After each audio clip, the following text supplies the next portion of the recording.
Ayun na guys, si Klian, oh, nanguha siya ng mangga guys. Ayun. Ayun, oh. Ayun, oh. Daming bunga sa taas. Umakyat ka paan. Oh. Dali na. Yan sila guys, oh. Yung photographer ni Klian.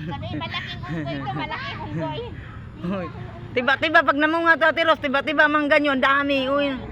Tiba, yun, hanggang doon. Yung sila Alexis nandoon pa sa ano. Ay, Alexis, huwag kang ganyan. Akit na nga kayo dito sa S. Babalik na dito tayo dadaan. Yung sila Alexis. Oh. Uy, nabababa. Huwag na kayo bumaba dyan ha. Nandun sila sa dike. Oh, si Alexis, si Jampol na sa dike.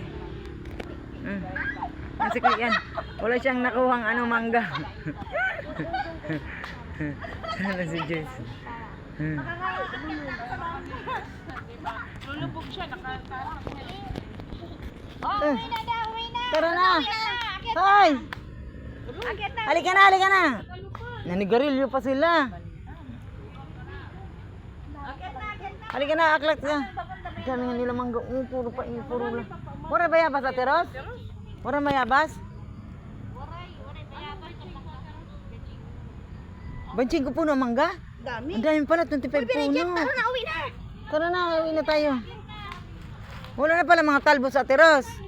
Kasi inano nyo na. Kamuting kahoy, talbos, wala na. Ano kinuha, ano na puso na lang. Bakit pag mamunga mangga, balik tayo dito. Ang dami talaga ang mangga. Tingnan mo tayo, mulak-mulak. Pag namunga na yan. Ganyan. Kaya na. Pag namunga anses, mga mangga nila, o tingnan, dami bulaklak. Balik na kayo dito, manharbit kayo. Ang dami nila. Sino ba ito ma? Kino sa kanila, 25 na puno to ng mangga. Ang dami. Sa kanila to.